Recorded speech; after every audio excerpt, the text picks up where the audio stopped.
There is a problem that I can't bring up without starting a fight. No, what? It just seems so obvious to me. Now I'm all screwed up, man. It has infiltrated every single Veritasium meeting in the last 2 months. It's trivial. I didn't think you would fall for this side. Just makes sense. Let's go! Crazy. And I even argued with Derek about it. There's no way. You're trying to convince me. I don't care. So here's the setup. You walk into a room and there's a supercomputer and 2 boxes on the table. One box is open and it's got $1,000 in it. There's no trick, you know it's $1,000. The other box is a mystery box. You can't see inside.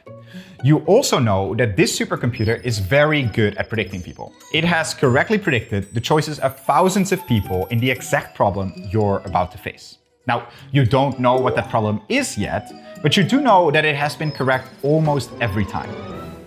Now, the supercomputer says you can either take both boxes, that is the mystery box and the $1,000, or you can just take the mystery box. So what's in that mystery box?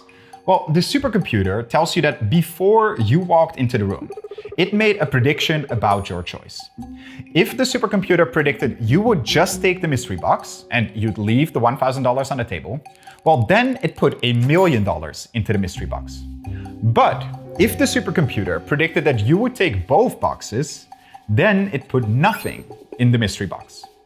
The supercomputer made its prediction before you knew about the problem, and it has already set up the boxes. It's not trying to trick you, it's not trying to deprive you of any money. Its only goal is to make the correct prediction. So what do? Do you take both boxes, or do you just take the mystery box? Don't worry about how the supercomputer is making its prediction. Instead of a computer, you could think of it as a super intelligent alien, a cunning demon, or even a team of the world's best psychologists. It really doesn't matter who or what is making the prediction. All you need to know is that they are extremely accurate and that they made their prediction before you walked into the room. Pause the video now if you want to think about it. Got your answer? So I should just take 2 boxes, like obviously. I'm gonna say I'm just gonna take the $1 million and go with it. Of course you take 2 boxes. I would pick both boxes, I think. I would not get the 2 boxes. I think I'm taking both boxes. Let's go. Okay. This is seeming less paradoxical than I thought, because I should just go in and take the mystery box only. No. What? There are 2 camps. 1 boxers who would take only the mystery box, and 2 boxers who take both. But as American philosopher Robert Nozick wrote, to almost everyone it is perfectly clear and obvious what should be done. The difficulty is that these people seem to divide almost evenly on the problem, with large numbers thinking that the opposite half is just being silly. This is known as Newcomb's paradox, named for its inventor, William Newcomb. The Guardian newspaper polled over 31,000 people about this problem in 2016. 53.5% were 1 boxers and 46.5% were 2 boxers. Now, if you find it hard to see why anyone would pick the opposite side, well, here are the arguments for each camp. Look, I'm a reasonable guy and I like money, so I'm gonna do whatever gets me the most money. So let's go weigh the outcomes of both of these decisions. First, I'm gonna say that the probability that the computer predicted my decision correctly is gonna be C. So the computer got it right. And because of that, the probability it got it wrong is gonna be 1 minus C. So let's look at what happens if I try the 2 box. There is a C chance of me getting $1,000 and a 1 minus C chance of me getting $1,001,000. If I add these 2 together, I get a weighted sum, which is gonna tell me how much I can expect to get if I try the 2 box. This is also known as expected utility, or the EU of 2 boxing. And I can just simplify this expression a tiny bit. So let's look at what happens if I try to 1 box now. There's a C chance of me getting $1 million, and there's a 1 minus C chance of me getting nothing. So we can cancel this out, simplify this to just $1 million times C. If I equate these 2 expressions, I'm gonna get the C at which these 2 expected utilities are equal. And it turns out that the C at which this happens is 0.5005, or 50.05%, which means if the computer is better at predicting than what is basically random, then the expected utility of 1 boxing is gonna be higher. Now I know that the computer is much better at predicting than that because it accurately predicted thousands of people before me.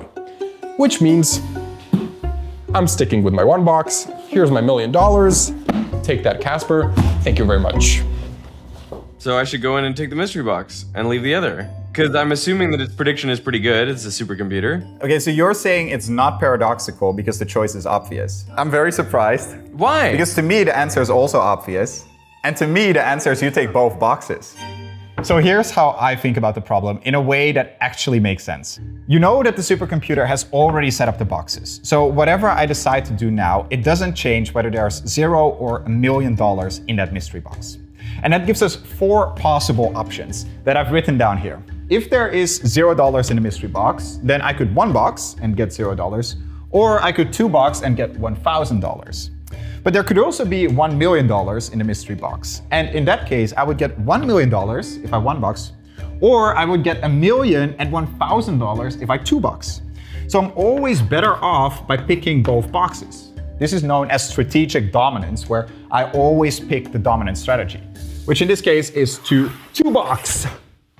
So give me those boxes. The 2-boxer argument makes a lot of sense to me. Once you explain it, I'm like, okay, yeah, I can see why exactly you're right.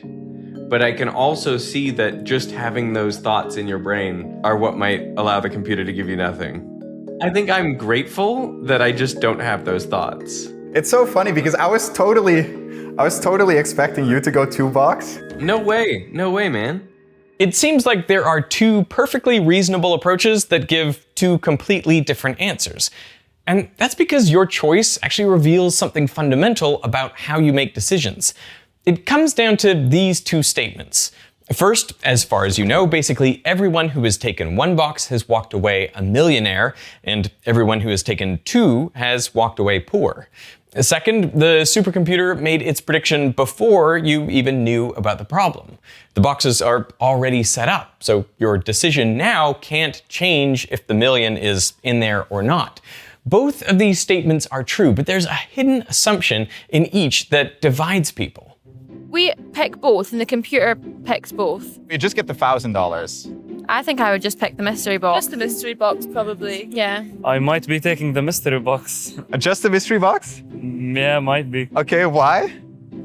I don't know. I guess the supercomputer is right, no? Here's the hidden assumption for us 1-boxers. My expected utility calculations are based on probabilities that are using prior evidence of how accurate the supercomputer is, because the thousands of people that it accurately predicted before me is evidence enough for me that when I go for 1 box, there's going to be $1 million waiting in there for me. This is based on something called evidential decision theory. And using this decision theory, you get these expected utilities, and my choice is obvious from there. And it turns out a lot of you actually thought the same way. We polled our audience, got more than 24,000 responses, and it turns out 2/3 of you are 1-boxers.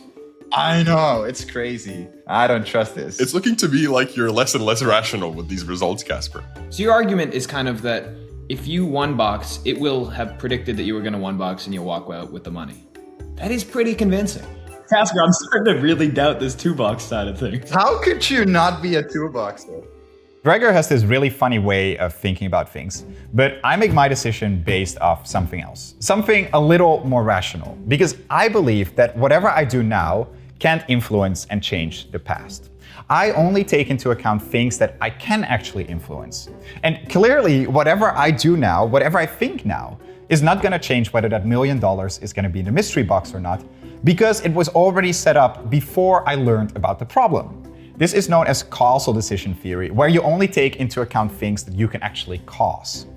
And so with this, your expected utility calculation changes. And that's because you need to use a different probability, one where you could actually cause that $1 million to be in the mystery box or not. So right before the supercomputer made its prediction, there was some probability that it thought I was going to 1 box. I know, it's weird, but bear with me. So let's say that probability is P. Then that's the probability that I'm going to use in my expected utility calculation. And the expected utility to 1 box is just going to be 0 plus $1 million times P. That's pretty good. But the expected utility for 2 boxing is going to be $1,000 plus $1 million times P.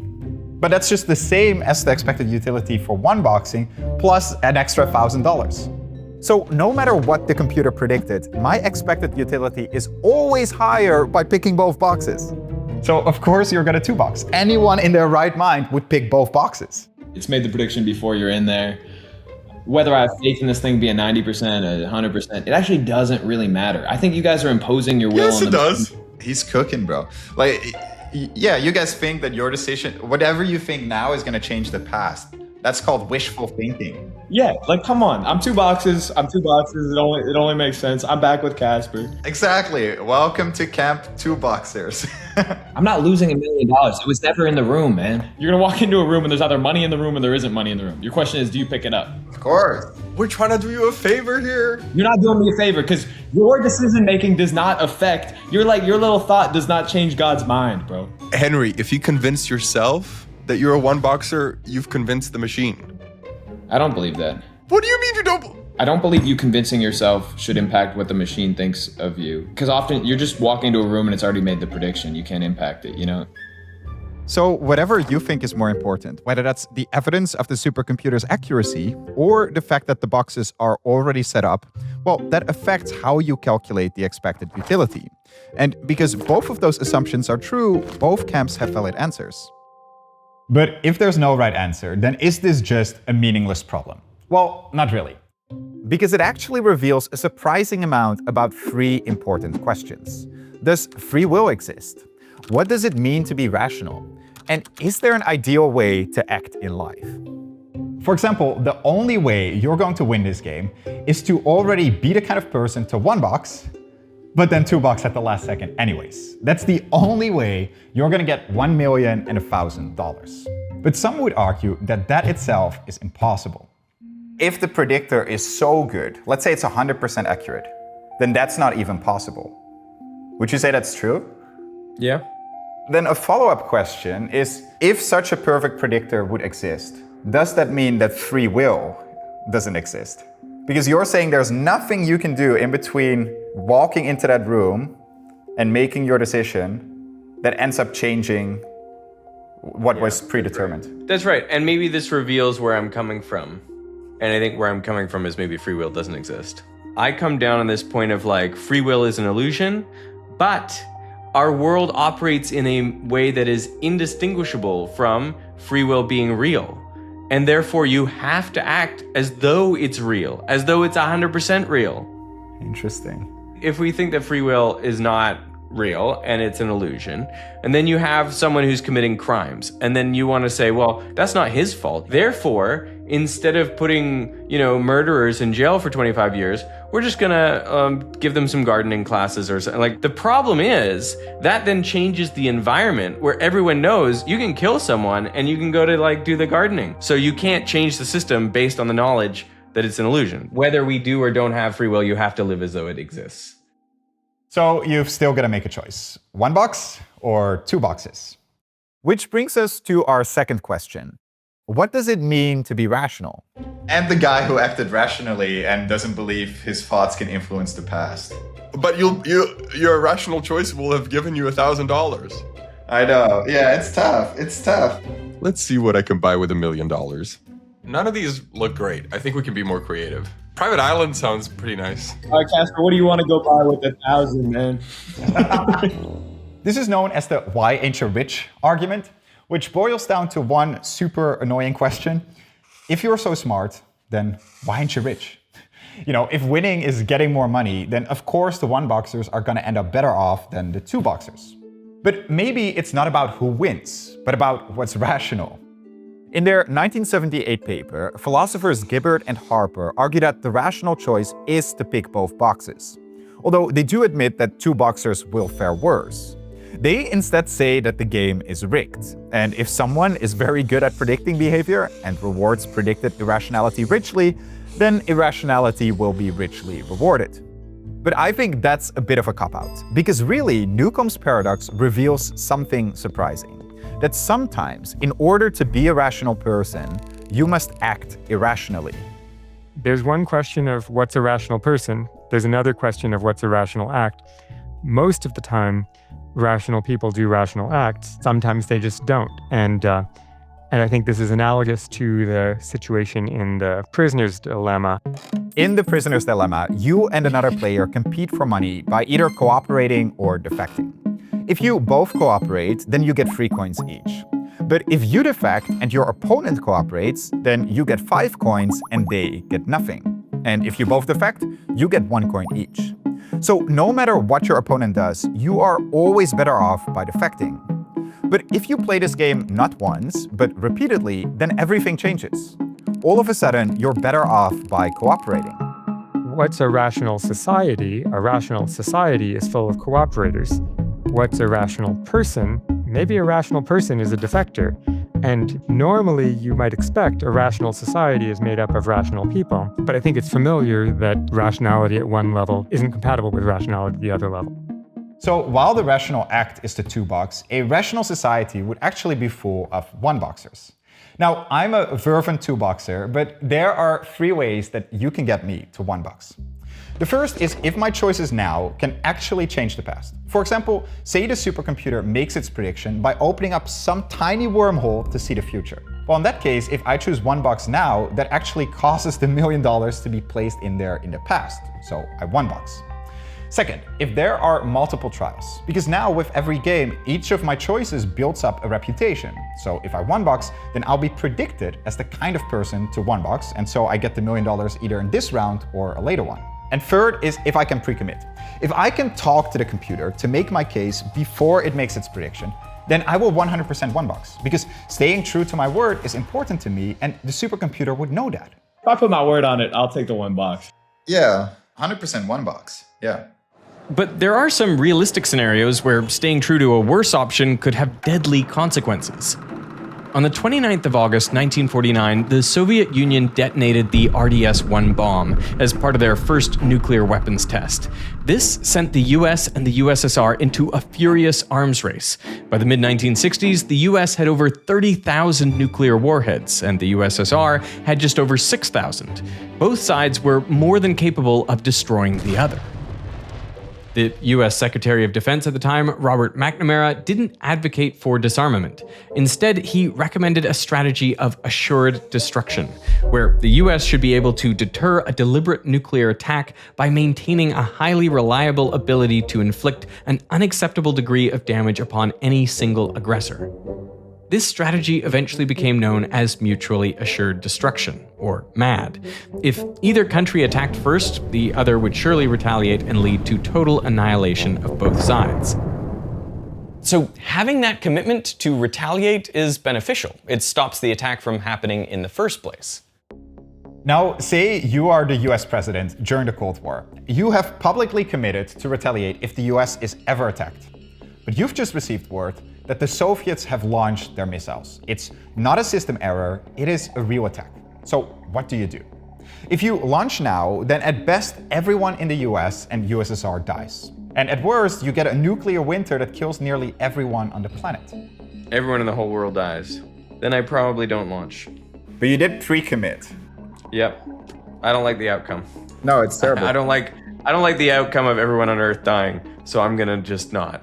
When the country is electing their leader, which leader do you want to elect? Do you want to elect someone who's crazy and is always going to press that button? Or do you want to elect someone who makes the seemingly rational choice of saving people and not press that button? I think you want someone who maintains the posture of always pushing that button. That's right. And then you want someone who secretly will not actually push that button. There is an inherent risk there, which is that if anyone finds out, you're exposed. There's this other game theory interaction, the game they call chicken. You're both driving your cars at each other. The worst thing is if neither of you swerves, because then you both die. But you win if the other person swerves and you don't. The best strategy in this game is to visibly take the steering wheel out of your car and throw it out the window so that the opponent can see that you've done that. Now they know you cannot swerve. You're this mad dog that's just going straight ahead. And now they realize, now my best action is just to swerve. And that's similarly like what you want with the nuclear deterrent. As they set up in Dr. Strangelove, In the 1963 film Dr. Strangelove, or How I Learned to Stop Worrying and Love the Bomb, the Russians built the perfect doomsday device. As soon as it detects a nuclear attack or any tampering, it automatically triggers a large enough nuclear explosion to kill everyone on the planet. The tampering kill switch isn't there to prevent enemies from disabling it, it's to prevent the Russians themselves from having second thoughts. Now, the whole point of the device is to be so devastating and automatic that the US would never even think about launching an attack. But this only works if everyone knows that the device exists, which is the whole point of the movie. In both Newcomb's paradox and Met, the best outcome follows from a pre-commitment to a worse option. That's what gets you at least $1 million in the former and a tense but stable peace in the latter. It's the commitment that's important. So maybe being rational isn't deciding about what to choose in the moment, but it's about deciding what rules you're going to live by.